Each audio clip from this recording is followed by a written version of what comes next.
Welcome to the Good, the Bad, and the Sequel Q&A. My name's Doug. The next sequel that we're going to be covering is a Bruce Willis film from 2022, Detective Night Redemption. I love him. Honestly, I love that Bruce Willis Red Box era through to the last films he made. I just love him. Jersey guy, of course, I gotta like him from Jersey. And for Detective Night Redemption, we went to the source. We spoke with the writer and director and Australian, Edward Drake. Wow, Edward, what a phenomenal story, really, about perseverance.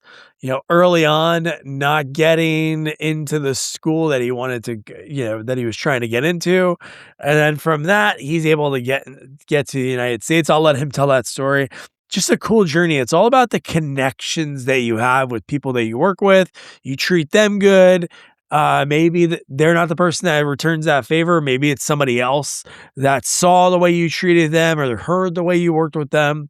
But Edward was so much fun to talk to, and he opened up. He talked about like his journey where it came, hey, coming over here, going starting working on film, then doing a lot of music videos, and at the same time, he's living in his car. He opened up about that, and then really where it changed for him, Broil. He wrote and directed that horror movie, and that's like where it kind of changed for him. That horror, people saw it, and then he's getting to work with Bruce Willis on films like Cosmic Sin, Apex, American Siege, the Detective Night movies that I just mentioned, the one that we're covering, of course, Redemption. So it was really cool to hear about that journey, because most people I talk to, it's never, oh, I woke up, I wanted to act, boom. But there are some people that early on, there's early wins. But what's great about Edward, he took those struggles early on and he used them as little wins, because he was still like living in his car, working on these videos that had like small budgets, but he was able to do it. And it was like his crash course film school, which I always think is so fascinating, because if everybody learned film from the way you learned film in school, you're learning exactly the way it was done. Sure, you can go to the best film schools and you can use that, and then, hey, I'm going to do my own thing. But when you really are doing it outside of the box, you're going to have different camera angles. The way you see things is going to be different, because you aren't taught that way that everyone else is. There's no perfect way to become a director, an actor, writer, behind the scenes, everything. But there's your way. And Edward's way, it worked out for him because he's able to work with Bruce Willis. Awesome movie you got to check out. It's called Guns Up. Two people from my childhood I love, Christina Ricci, Kevin James. Both love them. Christina Ricci in her adult life is absolutely crushing it in the last like 10, 15 years. She's always been in great stuff, but yeah, Guns Up, awesome movie. And he tells a really cool behind the scenes story about how sometimes on these budgets, you don't have a lot of time, and just the connection, how it was made just before the scene was shot. Very cool. So if you're new here, please, please, please like, subscribe, share, do all that fun stuff. Follow Edward. I'll be sure to check, put all his links in the episode notes so you can check it out. It's always weird. Whenever I say that, I point down. I don't know why. I think you could see me somehow, but you can't. Or maybe. So without further ado, here is writer, director, and amazing Australian, Edward Drake. Yeah, Edward, this is fun. What I do, I love learning about people, especially acting, directing, just the film industry and TV industry as a whole. It's such a crazy business in the sense of there's only so many jobs, Mm-hmm. You're an accountant, you're a salesman, you can go from company to company. When it comes to what you do, there's only so many projects that can get made. So I love hearing about the beginning. So what were some early influences growing up in Australia that you were like, boom, this is what I want to do? What was that first memory you have? I don't know if I've ever told this story before, but I was being, my uncle was babysitting me one night, and I was like, I don't know, like 10, 11 or something. Not really babysitting, but just like keeping an eye on me. Anyway, he gets a call from a girl and is like, hey, I'm going to go catch up with this girl. Don't do anything stupid. But I'm gonna put a movie on for you." I was like, Great." And he says, this is the greatest movie of all time, and everyone agrees it's the greatest movie of all time." And so I'm like, "Okay." And he puts on Escape from LA. And so for the first few years, uh, I was always being like, "Wow, no one's talking about Escape from LA the same way they do Citizen Kane. What's going on?" But honestly, Soderbergh, Spielberg, John Carpenter. I mean, Yeah. his oeuvre is honestly unmatched. Yeah, I love that your uncle did that to you. It's I'm a Escape from hardcore LA. fan. It's like you're going to school. You're like, guys, that overtime basketball scene for him to survive, that is cinema. It truly is. Try and find me like a more engaging, tense action sequence, and it's Yeah. Kurt Russell is the man. He's so good. Um, And the people he gets, his usual crew that he has in the films, like not just the mhm, principals, which he's used as obviously Kurt Russell a number of times. yep, But like I interviewed Peter Jason, who passed away mhm, last year, but he's a staple in all of these movies. This movie, he yeah, just in Escape from LA has a very minor part, but he's the one who gives him the business when he brings him in. And then you have what's his name as the president. You just have all these great. Most of the time, it's not an insulting word. As a character actor, they're like these people you know they're absolutely. going to come in and just crush it. Yeah, and have so much fun. That's something that Yeah, I love from that era of filmmaking is that, God, shooting on film compared to digital, it was night and day. So the amount of yeah, stress, the pressure, hearing the load going and it's tick, tick, tick, that's $1, um, yep, and to have that attitude of, like, fun and ease coming through, and I'm sure there's always stressful days, but if you just rise and you surround yourself with great people, and, I think that's the only way to make movies like that that really reach out and connect with audiences because it's just that joy that comes out. People, love to make these people love making movies, and it shows, comes through. yeah. So, Even in some of those bad good movies, like mhm, even like a Samurai Cop, mm, like that movie is like the perfect essence of what you're talking about. The people aren't the greatest actors. yeah, Maybe everything, the special effects, the action's not the greatest. But when you see the people in the film deliver their lines, you're like, they're really trying right now. yeah, Like this is everybody's giving effort and you like yeah, believe it. I agree with you. That's why I do love 80s, 90s films. Obviously, there's great mhm, films that come out today, of course, yep, but there yep, is something about that era. Maybe it was the film.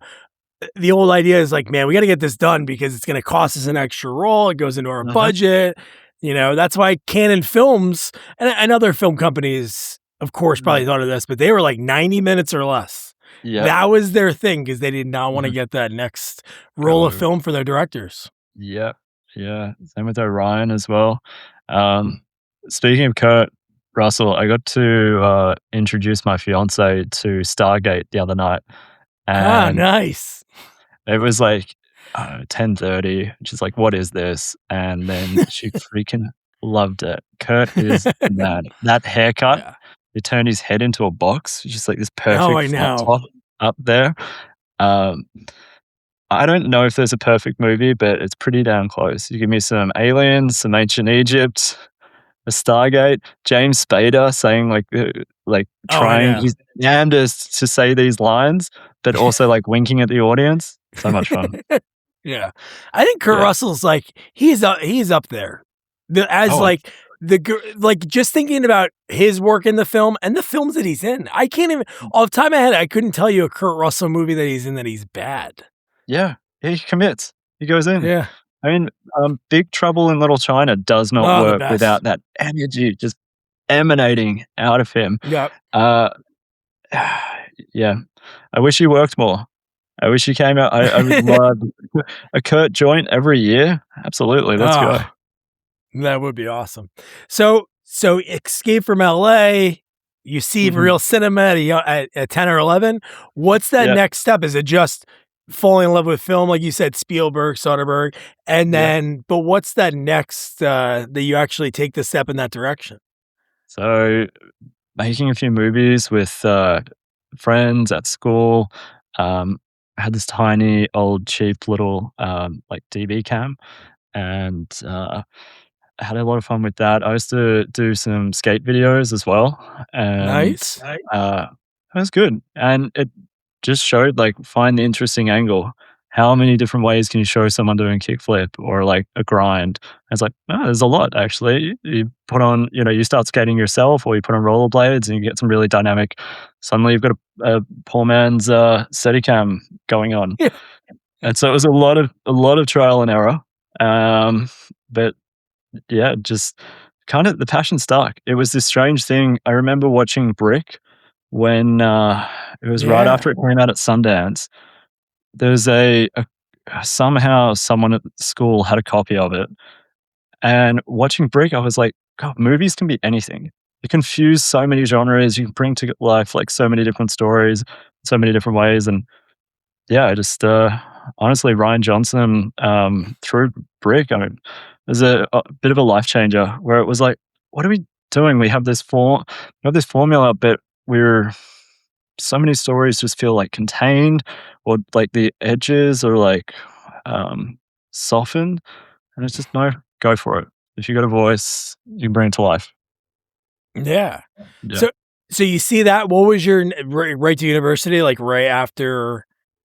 I was rejected from there's a prestigious film school in Australia or in Victoria, and, I got through to the interview round, I think twice, but I applied 4 times. I got through to the interview round.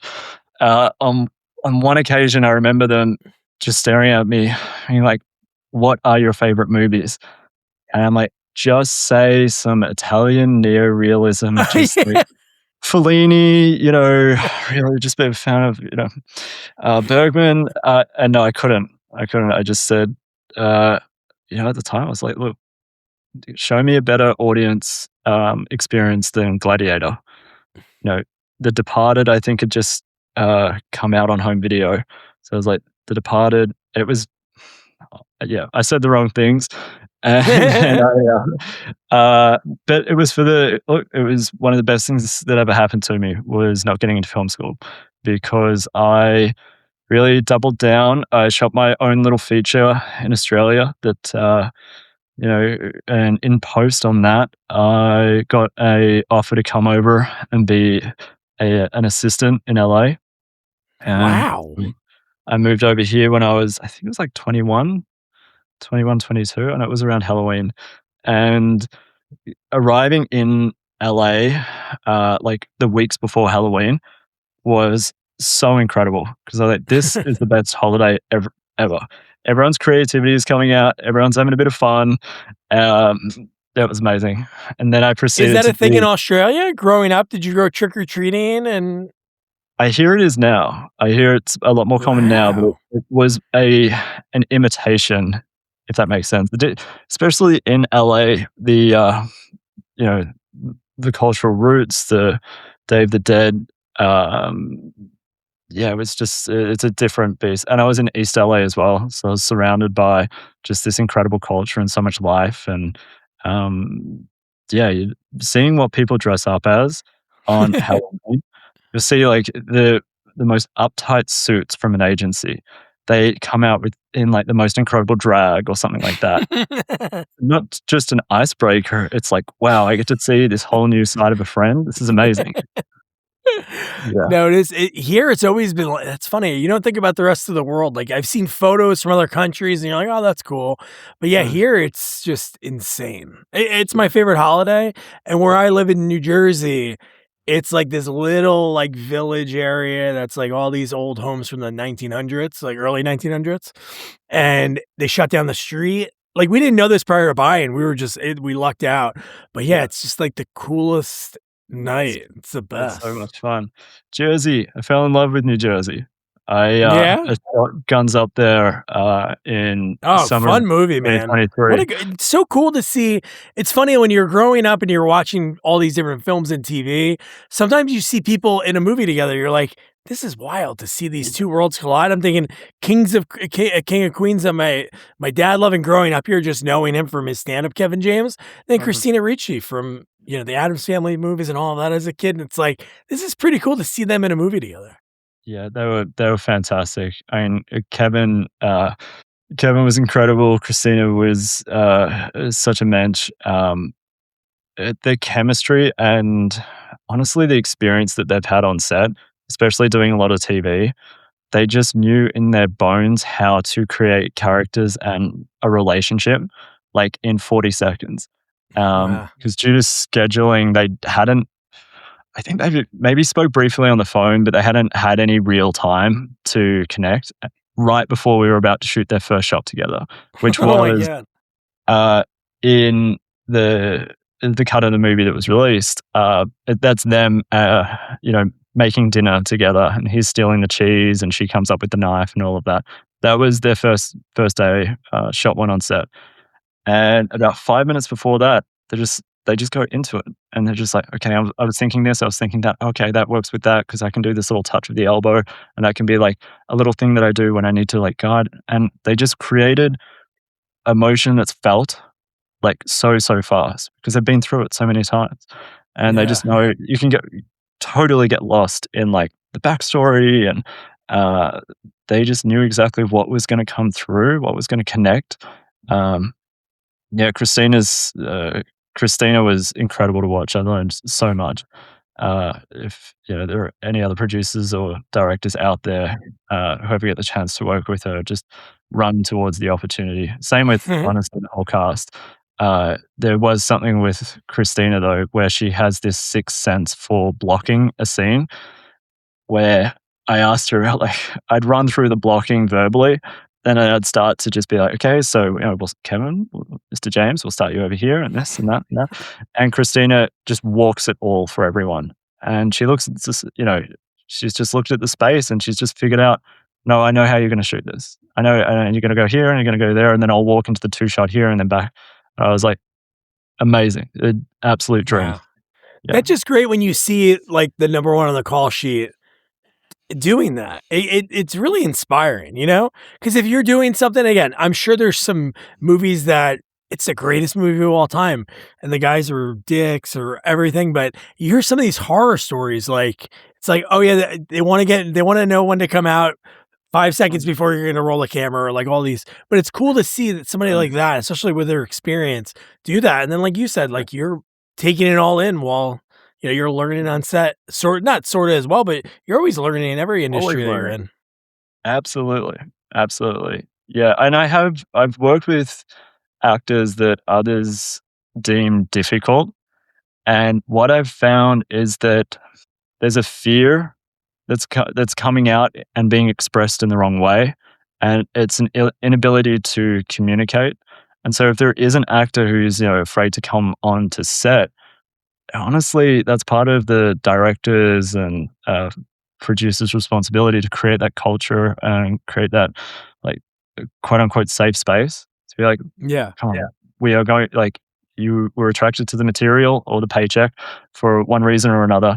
We're going to get through this together. Just a little bit of trust is going to go so far. But it's really just about disarming the fear and allowing a playful side to come through. Yeah, because that's what it is, just like a play area. It's like Spielberg Mm. said to just to bring him up again, Peter Jason, he said when he was on Arachnophobia, like Steven was there, not for the whole shoot, but for some of it, and he was like joking around with the kids and running around, and he's like, "We're here to have fun," and it's like, God, just think about it. You're Yeah, going through this experience anyway. Why not just make it the best experience that it could absolutely. be for everybody? Absolutely. Yeah. But I've been so lucky and so blessed, honestly, to work with some of the actors um, that I have. And, Leo and Kiana, who play the kids in Guns Up, are wise beyond their years. Incredible. Actually, the only time I think we were like running a little late one day uh, was entirely my fault because I got caught up talking to Louis Guzman about stories from some of the sets he's been on. Uh, yeah, it was such a great shoot, so much fun. And that was mostly shot in New Jersey? Entirely shot in New Jersey. Yeah, Where we were in whereabouts?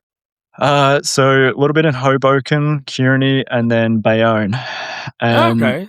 Yeah, we shot during the strikes, so we were one of the only shows going, and, I looked around one day and I noticed that there was a lot of cops, and there were a lot of, like, older, like, Italian gentlemen in suits, just hanging around the set, just on the fringes, just making sure everything's alright.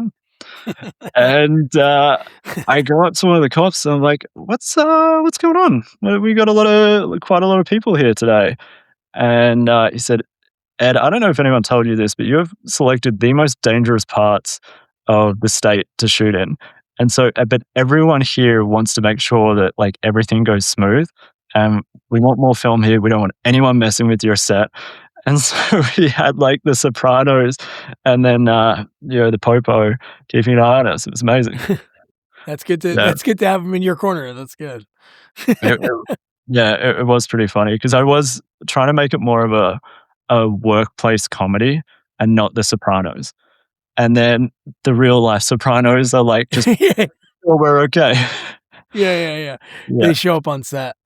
yeah, right. S They was yeah, we accident so the main bar location was, it's next to a parking lot now, but before it was a parking lot, it was one of the principal locations for The Sopranos. And, yeah, we had some of that magic James Gandolfini energy going There you through, and go. yeah, it was awesome. Yeah. Jersey's favorite son, man. He was, Jersey through and through, like the State University, he used to do these mafioso ads for that were hilarious. He'd be like, "You gotta come to Rutgers." He'd help, like, recruit players. That's He's amazing. tried recruiting, like, Carmelo Anthony to the Knicks That's in a right. video, or Yeah. LeBron, or yeah. No, That's right. Yeah, I saw those they're I saw one of those oh, you videos. saw those? Well, one of them, went around last year or the year before, right? Where, uh yeah, gone too soon, honestly. Gandolfini's Oh, it's when yeah. he shows up. What did I see the other day? It was, I rewatched Get Shorty, Oh, yeah. and he's just, like, batting 11 on that. It was amazing. And it's like, okay, he arrived with a character. He created his own arc. It was fantastic. I love that little movie. It's great. Yeah. I just yeah. Yeah, no, one of the best, and just him, and you know what's funny when you have actors like a Gandolfini, like when they hit it big with a role like Tony Mm. Soprano, when Yeah. you look back and you see him picked up in earlier movies or earlier shows, you're like, wow, this guy always just brought it. They have a different energy when you see them. Yeah. What was it? The Last Siege or something? It was, that he was in. He was in this. I'm blanking on the name of it right now, but there's just this truthfulness that he would always find in the characters, where you never felt like he was reading off a cue card or it's just it was a whole body performance, and it's amazing when you can find where you can just be present with someone. We start shit. That's the I love beauty, that. and I'm sure you see that on set so often when you see the scene and it just becomes so organic. You're like, Mm. these are two people. Like I'm sure you, like you mentioned before with Christina and Kevin, you finish a scene, it's like, wow, this wasn't even like a movie. This was a real moment between Yeah. these two. They just go to It's they tap into the divine inspiration. It just works through them. Um, yeah, and I've worked with actors who, like, as soon as you call cut, it's like they blink back, and they were somewhere else. They were in their own world. There were no cameras, nothing. There was just this. It was all in their bones. And it's such a beautiful thing to see. And yeah, I mean, uh, I grew up watching Shane Black movies. Yep. I thought Lethal Weapon. When I was, pitching to get into that film school, I think Lethal Weapon was the number one movie I Yeah, that was mentioned. one of your choices. Yeah, and Lethal Weapon, Predator, Terminator 2. You're just going through all the big time action movies. honestly, there's so I much agree.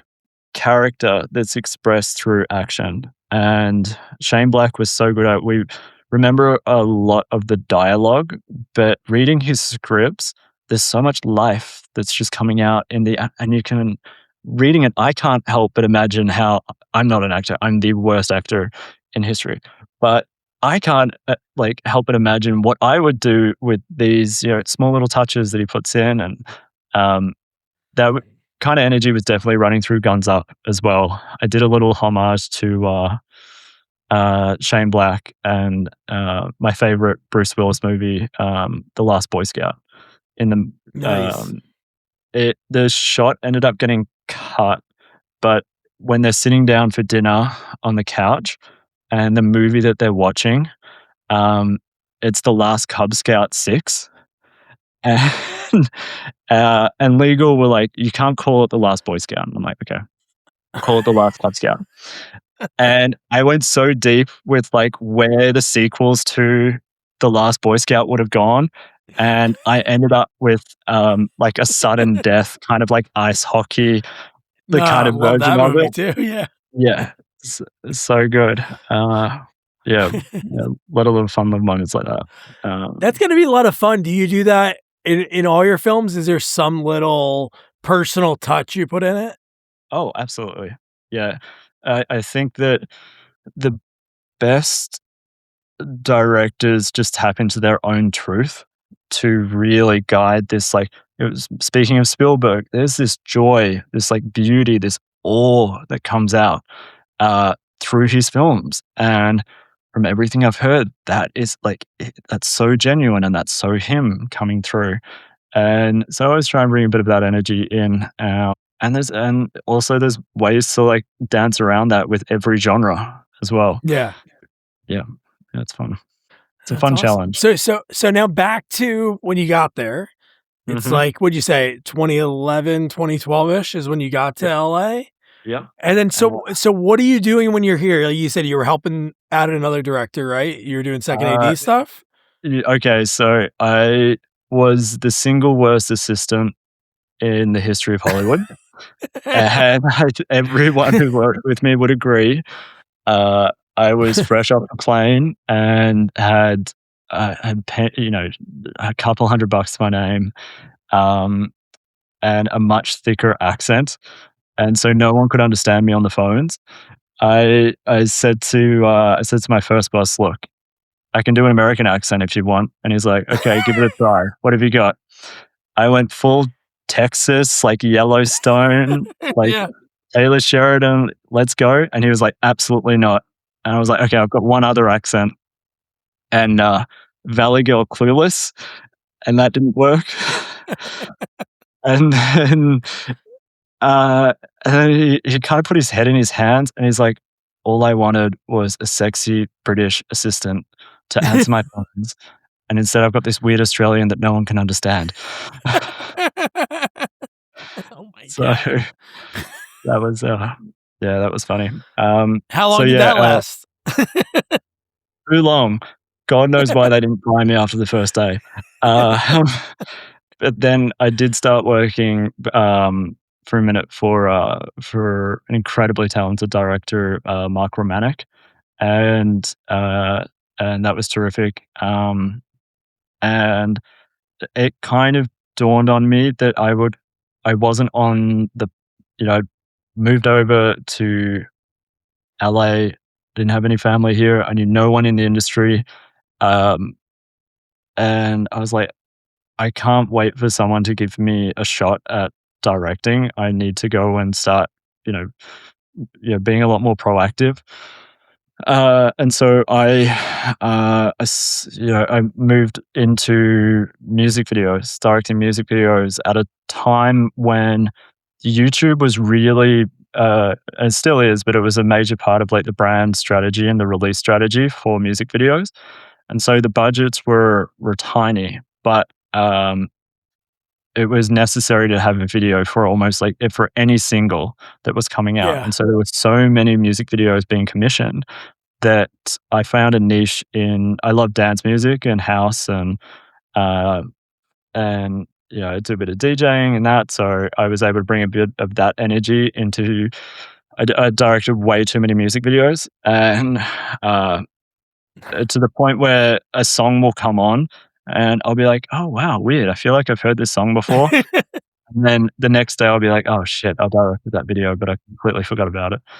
Um, yeah, way too many. Then, But that must uh, have been a lot of fun. Again, it's like practicing. It's like people I talk to that their first time directing were um, like industry videos for a company, like shooting an HR video. And it's like, yep, they were like, they didn't care what it was, they just needed done for corporate, and I was Mhm. able to try these different angles and mess around with stuff and actually get my hands on equipment. Because sometimes that's the hardest thing, is getting your hands on everything that you need.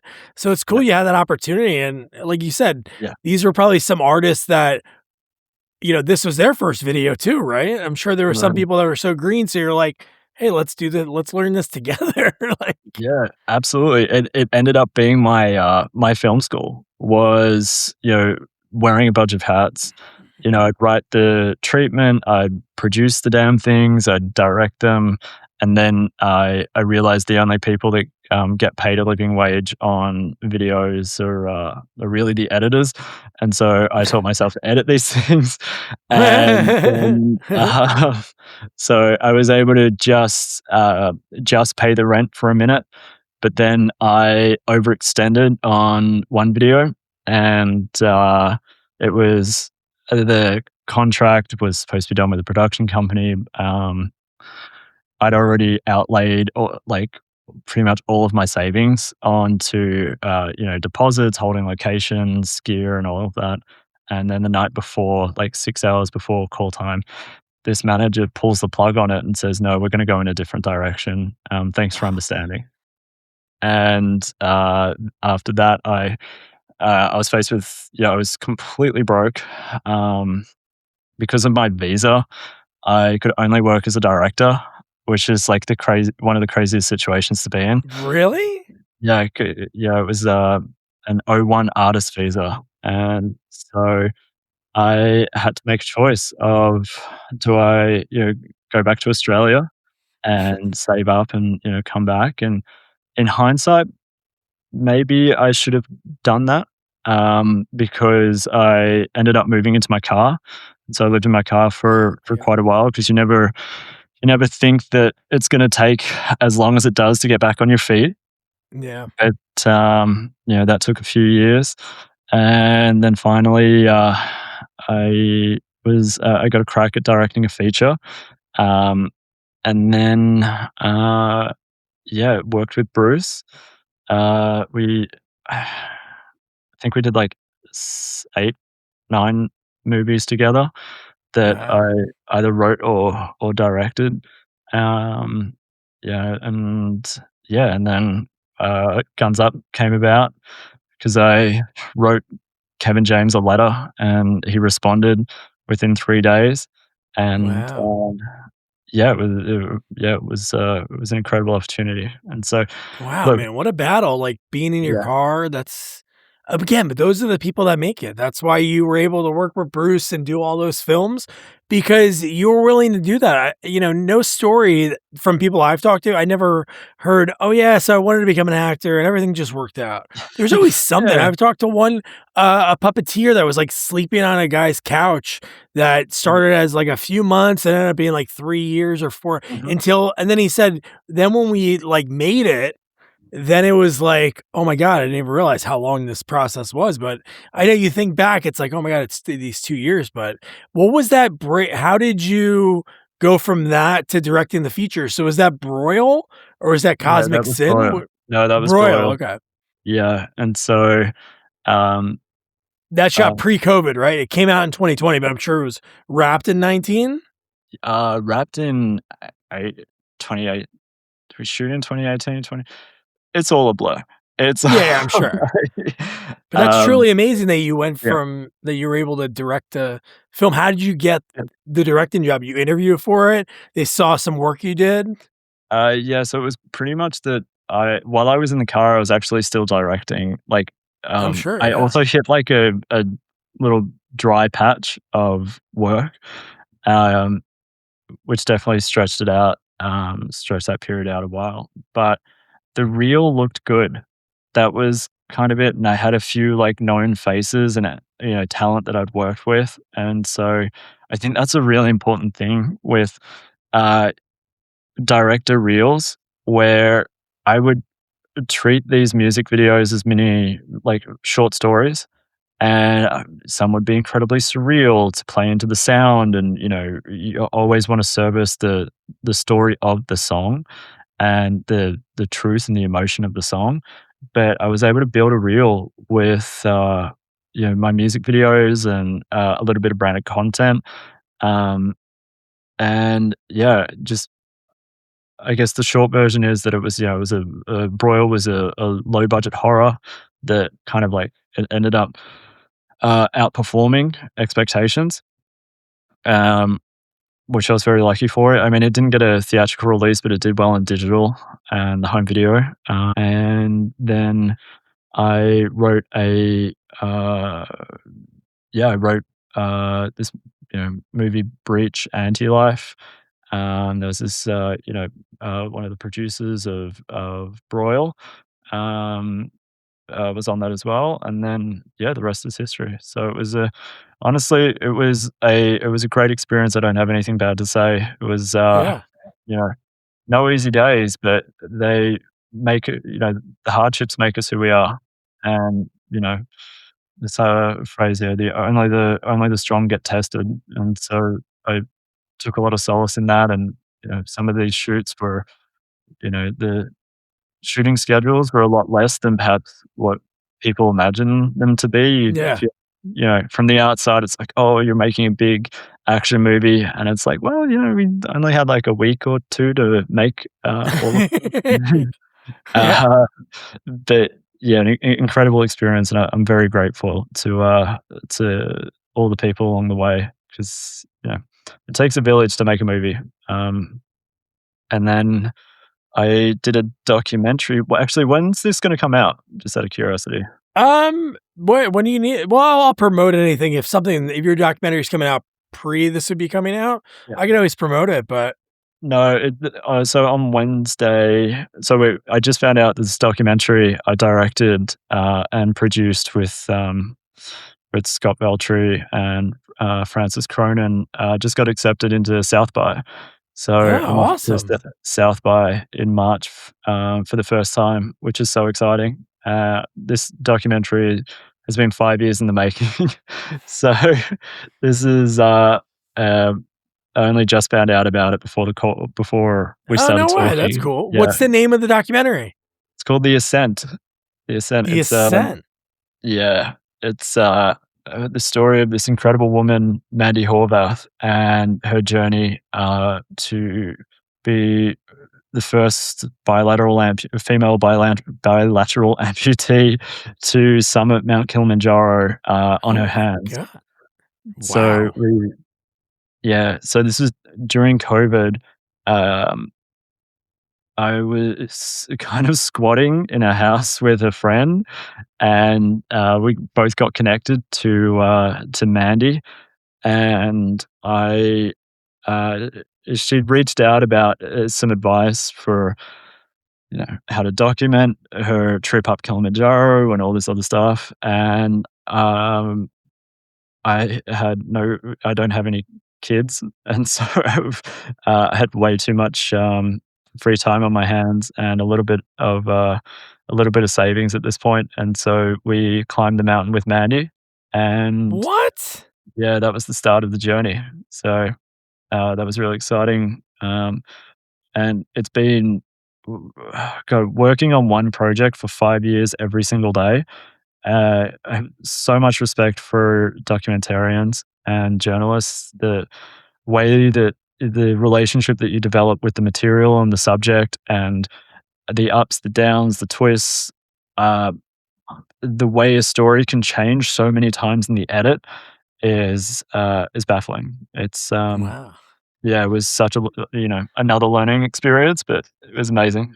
Wow. Yeah, you're so connected to it when you're learning. I helped an actor, this guy Larry Hankin, a big character actor, the Mm. '70s and to, like, the 2010s. He's not really acting anymore, but I helped him put together his memoirs, and even that, like, during COVID, we chat on every Saturday for, like, 2, 3 hours, and then I put it together, and then he would, like, cut it up and punch it up and do all that. But even that, like, you feel so connected hearing these stories, like, things that he probably hasn't talked about in years. He's not married, uh, he didn't he was kind of, like, disconnected with his family, and it was wild to hear Yeah. just how many things he's done in his life or these situations that he was in. It was truly amazing.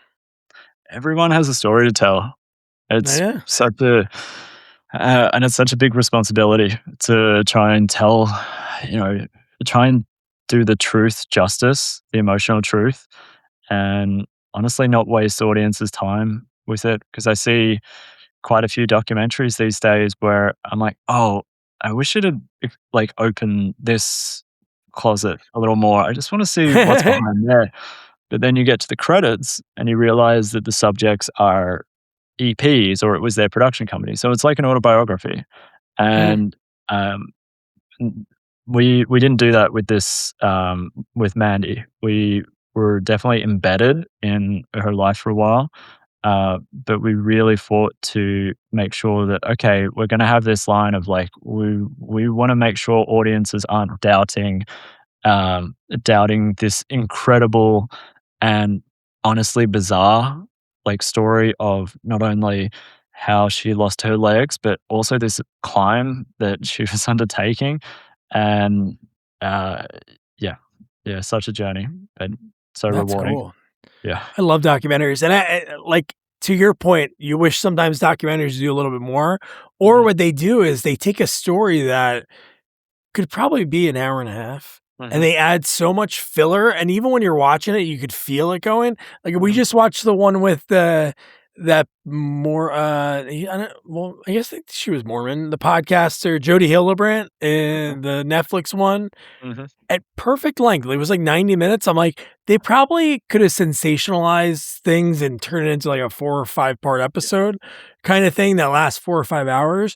But yeah, documentaries are so much fun. And that's really the audio with podcasts. Like, before I started recording, we were talking about hot ones.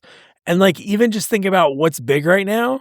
It's like listening to documentaries. Like, my wife, she listens to murder podcasts all the time.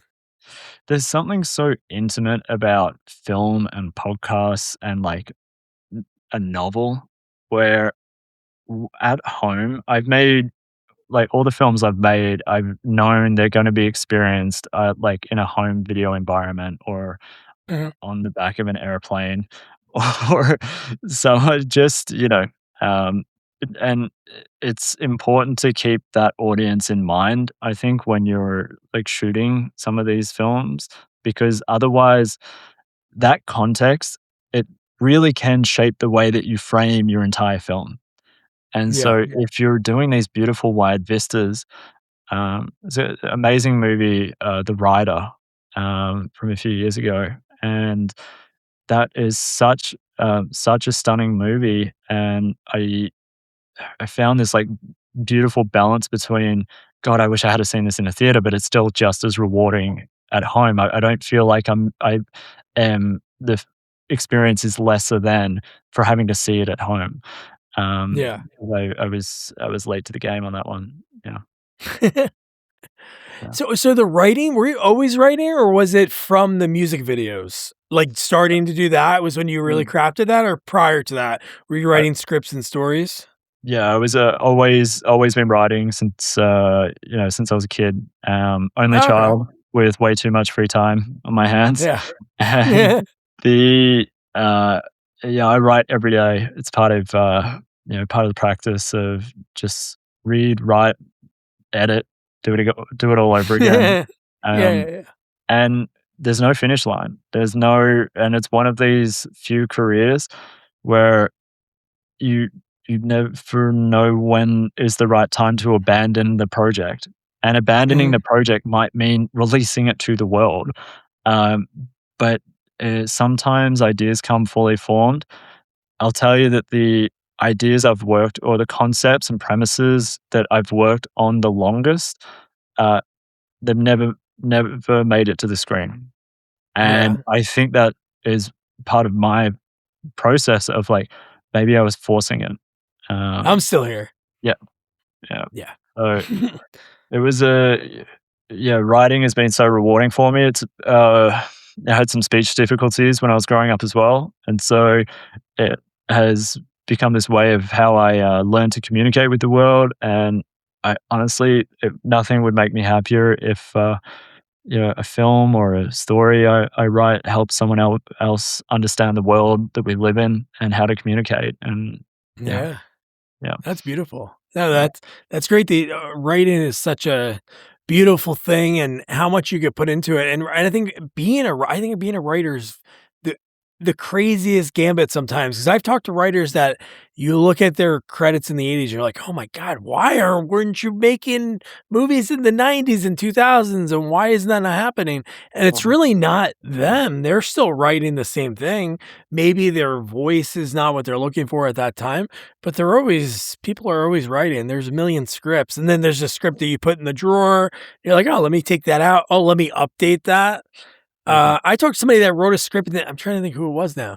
They wrote a script in the '80s, and then when they brought it back out, they were like, "This is still working," but I just had to update it. So they just changed, like, all of the pop culture references or the technology that was being used, and then they ended up, selling it. I forgot who it was, but it is amazing because maybe at that time, like you said, you put it aside for a little bit, you look at it down the road, maybe there's just one thing that can tweak that story to make it feel whole for yourself, and then you can Yeah. go out and pitch it to people. So, like, how do you get so Broil you wrote. So, was that how you were able to get like, how did Breach get to someone that you were able to get a script written that Bruce Willis is in the film? Yeah, so there was, the producer of Broil, had the connection to Mr. Willis and his team, and there was, yeah, I just going back to what you're saying about that writing process of how Yeah, to, um, like, how to tap into something that isn't quite there yet, and it's one of the hardest things to learn is just the patience of sometimes you need to dance with another project. I'm a big fan of encouraging others to develop hobbies outside of the film industry, outside of entertainment. And, I meditate every day. It's the first thing I do when I wake up, and through meditation, through working out, hiking, running, and honestly, this little DJ adventure that I've been on this past year where, nice. it's been so liberating, and I know that my writing and my connection to my own work, uh, has taken on a different meaning, and it has slowed me down in so many ways, but the quality of what I'm doing, and I feel like the truthfulness is, nothing's feeling as forced. Nothing is feeling like, "Oh, I'm just writing this to try to sell the damn thing," or, uh, doing this dance. I've been able to, really just figure out, "What do I wanna say?" And just slow down and just be a lot more intentional, and I think that's something that we get so caught up with in comparing ourselves to other people, and there's so many of us have this competitive streak in us that can often work against us and self-sabotage. And Yeah. it's like taking that breath, coming back down, and being like, "What is this? Who am I writing this for? Who's this story for? Is it art therapy for me? Okay, well, there are some filmmakers that can raise the budget, attract the stars, this, and find an audience." Um, but a lot of people call my films, like lowbrow entertainment, and totally fine by me. I am so happy that I'm able to entertain people and hopefully take them out of this world and into another world for a moment. And if they have fun and they come back with a new experience and thinking about the world in a different way, thinking about their own relationship to life in a different way, that is the dream. Yeah. Yeah. That's new. It's a 100%. fun thing, and that was honestly where the with in terms of the directing journey, this documentary was a way to kind of push the limits a little bit because by that point I directed a few action movies, and I wanted to try something new. I wanted to try and see if I could tell a story in a different format, and uh, the divine coincidence, luck plays such a big part in this Pretty wild. crazy world. Yeah, I think when everyone goes up on stage to accept an award, I think the first thing they should really be thanking is like the gods of luck, and be like, "Thank you," because if it wasn't for this traffic light going out at this time and this person being late for a meeting, which meant my meeting got pushed up. And I got to meet a producer at the right time, or an agent had just finished lunch, so his blood sugar levels were in a good place. Then it meant that they read my script and they liked my script. There's just so much is out of our control. And I think trying to find that inner peace of just being like, okay, we will do what we can and we'll be as prepared as possible when the time comes. And the rest is in the hands of fate. Yeah. I love how calm you are when you say, I did those 2 action movies and then I just want to try something new. Not like, let me go shoot a Hallmark movie in Vancouver. I want to go climb Mount Kilimanjaro. Like, that's a little bit, but dude, so did you ever find out how she got your information or who put you in Yes. touch? Yeah, Oh, yeah. you did? Okay. Yeah, That's there was a wild. mutual connection over to, so it was my, it was Frances Cronin, who's one of the co-directors. Um, she reached out through a third party to Frances, and, because COVID was such a weird, strange time, the idea of climbing the highest freestanding mountain in the world just felt like the most natural thing to do. Yeah. And so, uh, yeah, and that was I was so looking forward to being on the mountain, uh, and capturing the story, but also, being away from, like, turning off the phone. So I was told, um, you can't get any cell reception as soon as you enter, like, the national park, 'cause, Kilimanjaro is so big, it crosses Tanzania and Kenya, and it's like, you won't get any cell service, and I'm like, "This is gonna be amazing. I'm gonna be able to focus purely on, this experience, this story." And then for some reason, I had better cell service than I do in the heart of Silver Lake. And my phone just kept going and going and going. And so I had to, it was great because like by day 2, I was just like so comfortable with like the phone. I'm turning the phone off and I'll turn it back on in a week. And Yeah. just being able to be like, everything's going to be okay. I don't need to get back to that email tonight.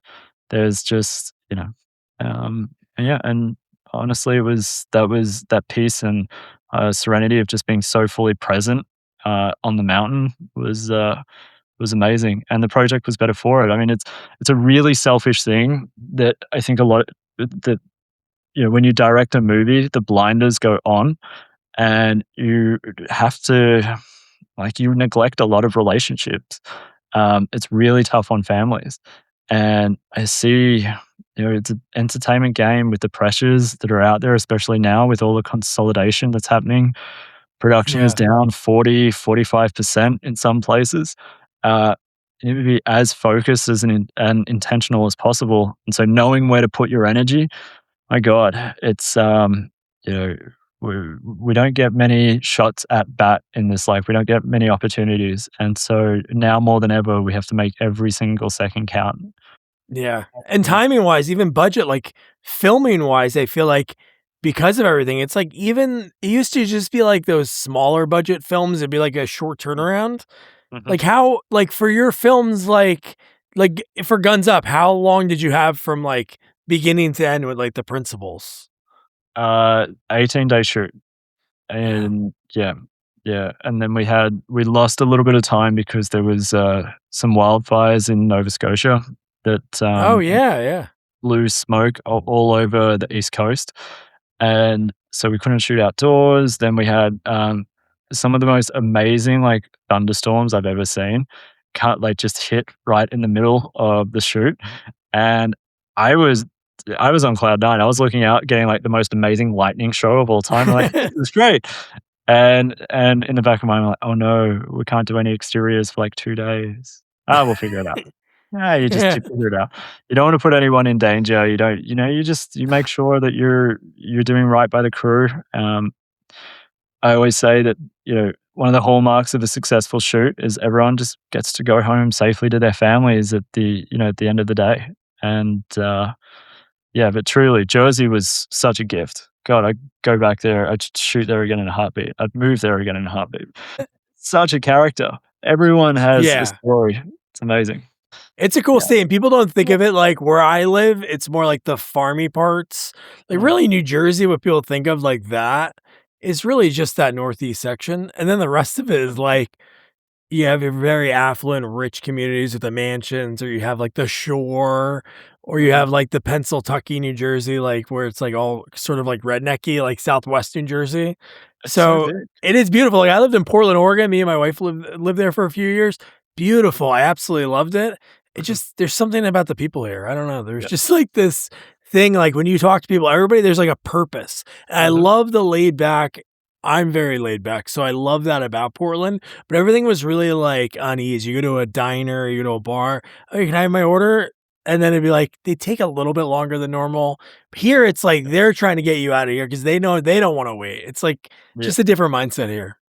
The pride of work that some of the Jersey crew would take was, just amazing, and they would, like, call bullshit in a heartbeat on someone else in another department being like, "That's the best you can do?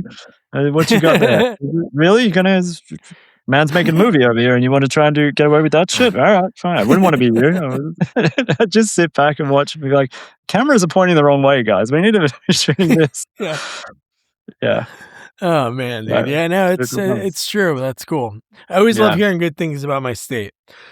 So Yeah. how do you go from, like, you wrote Cosmic Sin, Mm. how does the directing for, like, a Willis film, like, you're Mhm. doing Cosmic Sin directing and Apex, so back to back, you're able to get those roles. COVID was an interesting time for the film industry where you know, a lot of the bigger studios didn't really have a pathway forward towards production.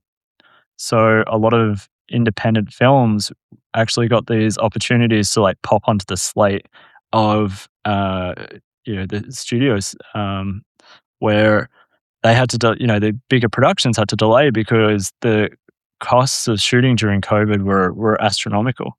And so if you were nimble enough and smart and safe enough, we didn't have one shutdown through any of our any of the shoots. And Wow.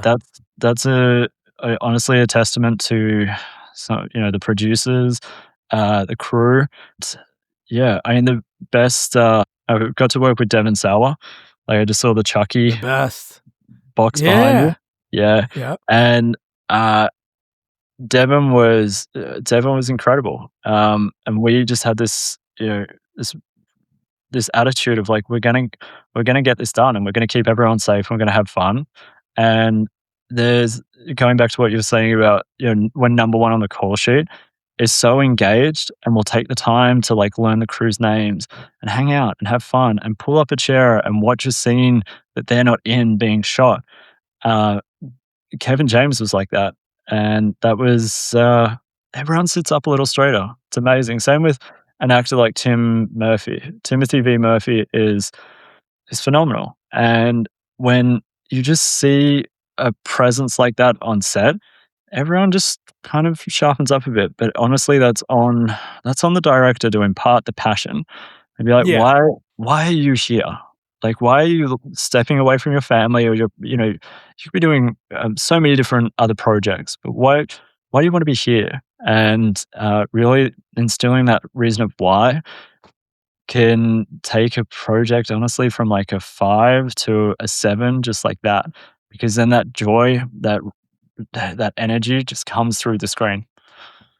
Yeah, it's a No, beautiful thing. 100% agree. And stories I've heard of, again, I've talked to people not worked on every one of the movies, so it could be 100% accurate. But Clint Eastwood was a guy that would eat lunch with the crew and eat Yeah, lunch with everybody, and you're like, again, in one breath, you're like, "Wow, that's so awesome." In another breath, it's like, "Why wouldn't they?" yeah, I don't know. It's just one yeah. of those, things, but I've heard stories that the people that aren't around, so no, that's Mhm. really cool that you had that experience. It's also a process thing. Everyone has a different actors especially, it's the hardest job on set. Um, and sometimes if they do need to go and eat alone, they're preserving their process, protecting their process and their energy because it can be Yeah, so that's true, yeah. draining. You do and for action, like, if something's wrong, if something's off just a little bit in camera, no matter how great the stunt is, if it's out of focus, um, Well, honestly, sometimes I'll use the out of focus shots because that's all we got. But usually, Yeah, yeah, yeah. you just try to like if they have to like hit the mat over and over and over, it's a full like acting is a full body contact sport for a lot of movie stars that the amount of hits that actors like Statham, The Rock, Jerry Butler take, and Yeah, they just get up. And it's that you gotta have so much respect for what they put their bodies through on these shoots. And that's why I'm so excited that the Academy is now doing a stunt director I award. know. Yeah, Yeah, next year they're gonna start handing out the stunt director awards, which is way overdue, but absolutely amazing that they're doing it. And they're gonna highlight some of these incredible stunties that are designing these incredible scenes. And I think it's awesome. Um, and I think what it's actually gonna do is we're gonna get much better, more creative action sequences out of oh, it. because I want to win the award. So they Yeah, wanna go for it. So hopefully we yeah, can get another basketball scene, from yeah, from yeah, LA. There's some crazy some pyro maybe added into it, something yeah. yeah. Yeah, They'll kick it up a notch, like just to be able to get nominated. No, no, but yeah, you know what? The acting thing, it's so funny when people are like, "Oh, these actors, dude." It is crazy when you really think about it. Like you're a hired gun to go in there and do what you need to do. So if it's like, "Hey, you're here at 5 a.m. for your call time," the shot's not ready yet. The horse is acting up, so we're gonna have to put it out for a few hours. And it's like you're just sitting. And then it's like, okay, we got this. We have everything lined up. We got a couple cracks of this. You ready? And it's like, yeah, holy shit, the amount of pressure because everything's on you. The camera's on you. The lights are for mhm, you. Everything is on you. So it's like, I get it. I get it. Just yeah, yeah. Yeah, and there's you look at, like, Wes Anderson, the way he fosters this summer camp energy on set.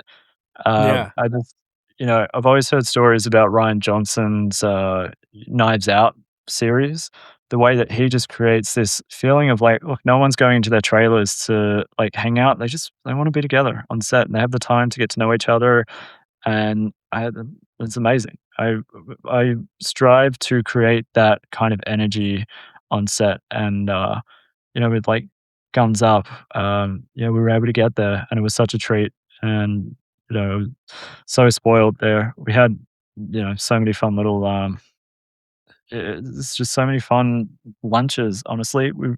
We weren't talking about the script, but we were talking about the script. And we by yeah, getting to know each other and you'd be like, "Oh, that's interesting. Oh, can you go a little deeper there? What oh, that's really funny," because that a little moment like that could actually help with something like 2 days later that we're yeah. shooting 2 days later, and so, that was, yeah, it's such a joy. Guys like Joey Diaz and all of that. I know, dude. He's nuts. Is he? I feel like he's a Jersey guy, I think or he at least is. New York.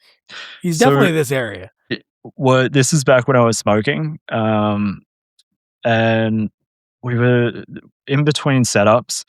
And so, I was standing outside having a smoke, and beside me was Kevin, Louis Guzman, I think Melissa Leo was there that day, and Joey Diaz.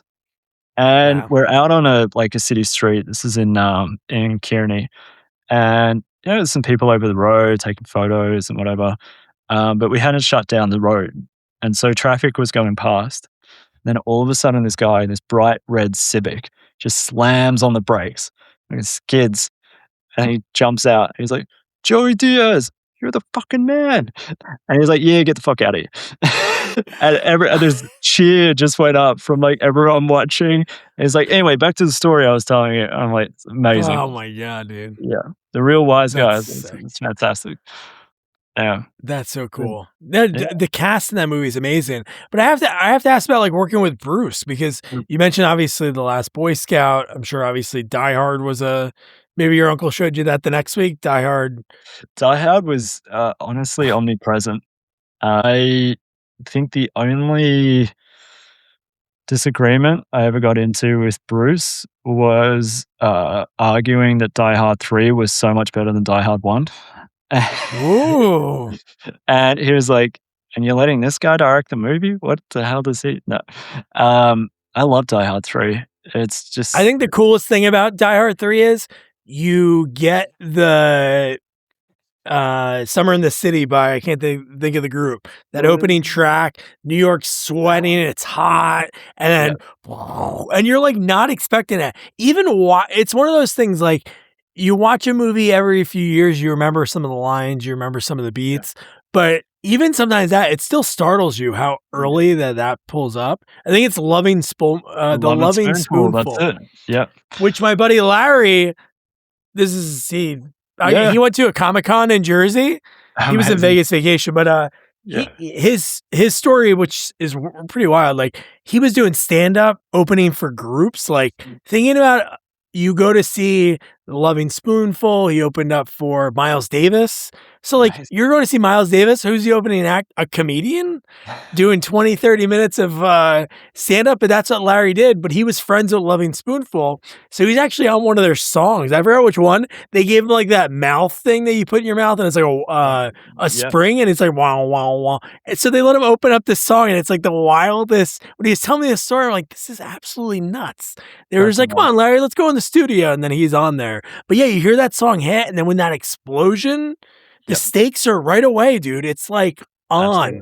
Die Hard 1, phenomenal, but it But yeah, does take a little time to get into it. I I mean, it changed action cinema forever. Like, John Oh, yeah. McTiernan, the man. Die Hard 2 doesn't get enough love. I It's love it. going I it's so gory with those kills. Oh Oh, my yeah. god. There's, like, what was it? Luggage, Oh, dude, jacket yeah. kill? Yeah, that was, like, that was really fun. I revisited it recently and was like, "Okay, shit, this is Another good Maybe Christmas Harlem movie. one." Yeah, You get, like, Dennis Franz always sort of played, like, the same, like even when he was a cop, he always played like a guy that you're like, "Oh, he's on the take." Like, he's always uh, like that. Like, in yeah, Psycho 2, he plays, like, a creepy guy running the Bates Motel, but mm, in this movie, super like, this guy's telling you all like, this is what's happening. Like, the world should know who John McClane is. mhm, At this point, you would think there's books written about what happened, and in yeah. this movie, nobody believes anything he says, like I love that though. I Oh, think yeah. having it look before the internet, before someone can go viral, like, okay, he stopped some terrorists at Nakatomi Plaza, Yeah. that were really just there for a heist. Like, okay, cool. Next. And so this Yeah. guy comes up, this Jersey guy comes up and he's like, "Hey, he goes, look, I'm gonna be the one that's saving the day again." They're like, "Yeah, right. Yeah. Yeah. Come on. Okay. You had your 5 minutes of fame. All right, go sit down. We had enough John McClane." Uh, yeah, and I think that just Die Hard 3 was uh, so formative for me with that buddy cop. It's kind of Oh my one of the god, best yeah. to do it outside of like Lethal Weapon. Just the chemistry between Sam Jackson and Bruce. You, you yeah, money can't buy. And there's so much like Sam was still pretty fresh back then as well. Had he done Pulp Fiction Pulp yet? Fiction came out that year, and the whole Yeah, story behind that movie did you ever listen to this podcast called, The Blank Check? They yeah, do an episode on because McTiernan came back and directed that one, yeah, right? yeah. I think So, they do an episode on it. You should listen, it's pretty good. They really go into depth about that. So, they didn't know who they were gonna have in that second role. There was, like, some random actors that they were considering, mhm. but Pulp Fiction premiered at Sundance, got a standing ovation, and it wasn't McTiernan, it was, like, a producer for the film was like, "You gotta get this guy." So, it was, like, that same year, I think. That's amazing. Amazing. What a run that would have been, Oh. for Sam to just yeah, and it's undeniable as well. There's just this coming out of Pulp Fiction. Always been curious, there's a story that I'd heard, about how Bruce got into Pulp Fiction was that he took Quentin Tarantino for a walk and then came back with a role in it. Really? Because originally yeah, it's having worked with Bruce, a lot of people come to me with stories, being like, "Did you know that this is how he ended up here?" and all of that. And, I'm like, "Yeah, I believe it." He was honestly so kind. I don't have a bad word to say about him. He, obviously, respect his privacy and his family, so, Yeah, yeah. I won't really get into any of the details about, set life, but he was fun and he had fun. And, but all these stories that I hear about him, man, I hope they make an amazing documentary one day. Just Oh, they'd the have to. voices of the amount of lives that he's changed, the people he helped out along the way. Uh, he had this beautiful mantra of, "Live it up," and you could see it. He was just so fully in the present, and it was just this, he had so much fun, and he always had time for the random grip or PA who would come up to him and say like, "Hey, excuse me, Mr. Willis, like, I watched Die Hard 1 with my dad, and it's his favorite Yeah. movie," and he'd always be like, "Good for you. Amazing." But I never saw him be rude to anyone, and yeah, it was a beautiful thing. Yeah, no, he did something with his genre, and his cross from TV was pretty amazing because that wasn't something you really did back then, and he was on a popular show, him and Sybil Yeah, Shepherd. Even Moonlight. when he got Die Hard, it Moonlighting. was like, "There's no way." Yeah, Moonlight. "There's no way this is gonna work with this, like, TV actor Yeah. guy." But he's the guy that he plays the role that I think is one of my favorites. Mhm. Nobody does it as good as him, but give me a movie when somebody's like an accidental hero. Like, Mhm. he obviously is a cop, but he's a fish out of water where he is, and kinda like your Sam Jackson in the 3rd movie, he he didn't wake up that day thinking he was gonna be involved in this, so it's like this perfect thing, but again, with those movies, Bruce is phenomenal, but they always great bad guys. Like, Great bad guys. obviously Hans Alan Rickman. Gruber, Sadler. I interviewed Sadler. He was like one of the first people I interviewed when we started this, and that was such an honor because I always loved him. I loved him as Death. I Yeah. always thought it was so phenomenal with him because you didn't see that too much that people would play those opposites. Like, you're like, "Wait, this guy, like, within a few years, he's like this badass villain?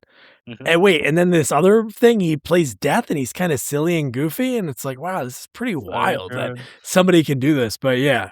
Yeah. Yeah, I miss the days where actors would take those bigger swings, where it's, yes, you are known for this, but, like, we have so many different sides to our soul, and to have that freedom I felt like there was a lot more freedom to just, like, take a swing at a project, and when you go back through the CV or the IMDb of so many actors, Oh, I know. even the most famous actors out there, I guarantee you will find like, wait, Tom Cruise was in like this movie? I've never even heard of this. Nowadays, with the consolidation being what it is, this idea of a monoculture and all of that, um, there's so much pressure placed on every film that comes out. It could be someone's last movie, sadly. Um, Yeah. Even if it finds an audience on home video, which so many films do, but those numbers are kept, there's very little transparency, um, just by the necessity of how the studios work, that you won't know how truly a film has entered the culture. Um, One of the best, do you ever listen to the rewatchables? I Uh, have, yeah. Bill Simmons, yeah. Love the rewatchables, The Watch, The Big Picture. But he had something, terrific to say the other day. He's like, about Limitless, where he's like, "I don't know if this movie was a hit, but you know how I know that people like it? Because HBO just keeps putting it on every single, like, week. There's always a Limitless playing, and they must have the data that's saying that people love this movie and they keep coming back to it." And that's the truth. And if you wanna figure out, like, what movies are meaning the most to people, it's just look at, like, the whatever the version of the TV guide is now. Mhm. And, yeah, yeah, it's a That beautiful is true, thing. yeah, they're not gonna put something on that's not working, right? That's why Yeah, Seinfeld's on, for years, it's not the same anymore, I'm sure. yeah, Not exactly, but it was like 7 PM and 11 PM, there were reruns, even when it was on, like, some yep. season 5 on, you're always getting reruns, and it's like, people are Mhm, that's why, because if mhm, people weren't watching it, the advertising dollar is not gonna be worth mhm, anything. So, yeah, they're gonna keep pushing that stuff in, and they don't want it to show that that's what I hate sometimes about movies can hit so big, or even if you look at a movie and you're like, "This movie, it did like 3 times its mhm. budget," but it's like, "Eh, not enough. We're not gonna make any more of those," and it's like, that worked. And then what they'll do is 10 years down the road, they'll do the same type of movie with a different name, a different lead, or maybe have it male. Like they'll switch things up. It's like, why not just continue the one that everybody loved? And why try to do this retread? I like when they're honest. I love when movies are honest and they're just Yeah. like, we're going to do another one. Like, I Mhm. know it's Fast and Furious 27, but instead of making another racing movie that people obviously love and just getting in a Yeah. different cast of characters, we're just gonna keep doing the same thing. Yeah, totally, run it back. Family is everything, right? Family's not going out of fashion anytime soon. Yeah, right? Uh, Edward, this has been so much fun. So we're just a little past an hour. yeah, One thing I love asking folks is, especially with the films that you've worked on, mhm, and like you said, like COVID, crazy time, you're trying to mhm, make sure everybody's safe, you're doing your shoots. Did you yeah. ever stop along the way and like keep any mementos? Are you somebody that keeps things like scripts? Do you have any like set gifts that were given to cast that were kept? Or how's that typically work for you at the end of a shoot? I had, on, one project, all of the cast signed the cover page of the script, which is amazing. Oh, that's cool. Uh, w yeah, which is, little messages and that sort of thing. I think, have I kept Yeah, absolutely, I have kept stuff. I remember from, there was one movie, I think it was Guns Up, where, uh, one actor was sized up incorrectly in some really good athleisure wear, and, Yeah. by sheer coincidence, those sizes happened to fit me perfectly, and so I walked out, I think it was Guns Up, where I walked out with a whole new Yeah. wardrobe of being like, "I've got gym gear for the rest of the year, like, this is gonna last forever, this is great."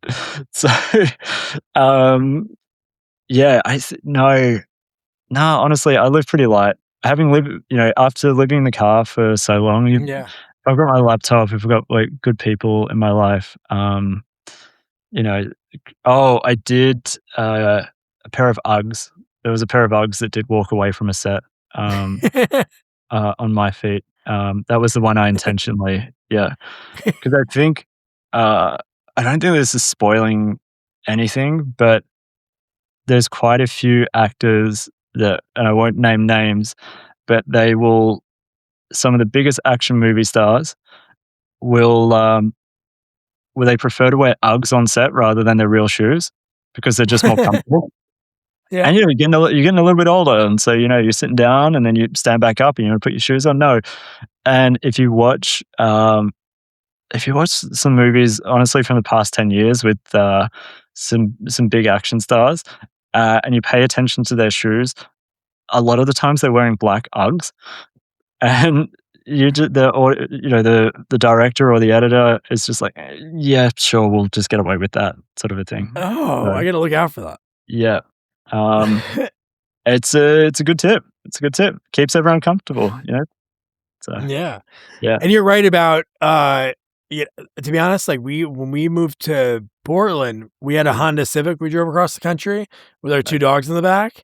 Oh, So, like, amazing. when we moved back, it wasn't like we're like, "All right, we're gonna get a big trailer or something." We came back in that same Honda Civic.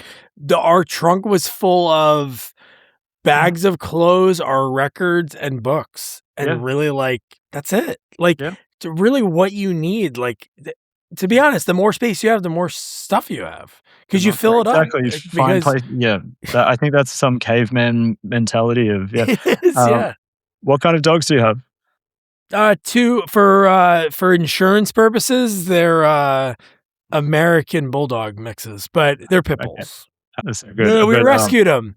We had my mother-in-law had a black lab, and we had a coon hound, mm, and we just moved back to Jersey. We're actually getting back to go back to Portland. We rescued, 2 dogs. The dog got mother-in-law's dog pregnant, so then we got 2 puppies. We couldn't just take one. Our coonhound passed away, like, he was a rescue. He passed away within, like, a few months, so it was like, "Oh my god," like, boy. this weird, like, he was like, "I know it's time because he was, like, Mhm. 11 or 12, we Yeah. adopted him at 9 years old. But, Oh, wow. yeah, no, it's, Yeah, yeah. they're the So, best. last question, if you Yeah. weren't doing this, Do you think, like, let's say you're in Australia, you don't end up making the trip. What do you think? What was another career that you thought of as a kid? I'm sure there was something. Was it professional skateboarder? Definitely was not. I've got 2 left feet. If you've ever seen me dance, you'll know that I cannot. That's pretty fun. That's Honest amazing, right? You shot skate videos, and I'm sure you skated, right? I'm sure Yeah, you. a little bit, yeah. Yeah, But there's a reason that I found my way to like, I the love camera. oh, yeah, I always love the camera and all that sort of stuff, but I'm like, "Hey, I know how to make you like, I think I can make you look good."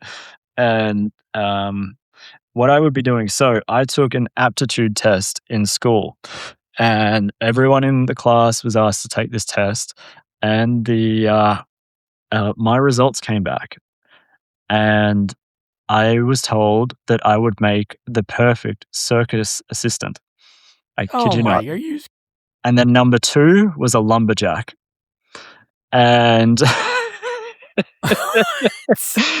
yeah, It's like, uh, oh man, if that's a good fallback. If I can't make it as a circus assistant. a circus What year assistant. was this? 1925? Was this a 1925 thing? Like, of 2 jobs, 2 things that are kind of out of, there's still Yeah. Cirque du Soleil and little circuses around, but primarily in the States, like, circuses really aren't a thing. Yeah, it was hysterical. That's pretty funny. Was being raised by my grandfather, my grandparents, but my grandfather he got the results, and he looked at it, and he looked at me, and I was expecting him to be like, "Oh, they're not wrong," but instead, he just laughed and threw it away. He's like, "You do whatever the fuck you want. Like, you don't listen to this shit." Yeah. So, yeah. Doug, this has been awesome. Thank you so much for hanging out, Yeah. man. Appreciate it. Hey, no problem, man. This has been so much fun, and I can't. The Descent. Send me the details when that's gonna Yeah. come Really, out. I'll plug it or however. But really appreciate it. Yeah, the documentary is gonna screen in March, cool. at South by, and then, yeah, hopefully find its way into the world before the end of the year. It's, not just because I worked on the project, but it is it's an incredible story of a hero that she's not your traditional squeaky clean. She's an absolute firecracker, and that ferociousness, I think, can inspire some people in their day-to-day lives to have a bit more courage and overcome adversity and rise to the challenge. So, thank you for the support, man. Really appreciate it. Yeah, no problem, dude. It was great chatting with you. And when Thanks, this Doug. comes out, yeah, keep in touch. But when this comes out, I'll shoot you an email, man. Yeah, yeah. Let me know. Awesome, dude. All Awesome, right, have a Edward. good Have one, a mate. great rest of your night. Good night. Bye. Edward was awesome. I don't know if you guys well, I don't know if you're here, then you're listening to it. But if you want to check out the unedited review, or if maybe one of the clips on social media at Sequels Only is what led you here, thank you. We appreciate it. But Edward just has very kind eyes. He was so great to talk to. It was just a phenomenal conversation. I loved the opportunity to learn from him. It is so cool when people open up doing these interviews because it is part of your journey, it's part of your story, and it's part of Edward's story. So yeah, be sure to follow him. He has a ton of cool stuff coming out. Again, like I mentioned, check out Guns Up. Please check out Detective Night, Independence, Redemption. If you go to his IMDb, which I'll put in the episode notes, you can check a lot of them out. So yeah, so your homework, Detective Night Redemption. This was like a Christmas-ish movie, and it has Bruce Willis. It's going to be fun. Can't wait to talk about it with Jamie. So yeah, so don't forget to review, rate, share our podcast. Follow us on all social media at Sequels Only. And don't forget to check out our website, sequelsonly.com. Good night. Good night. Good night, guys.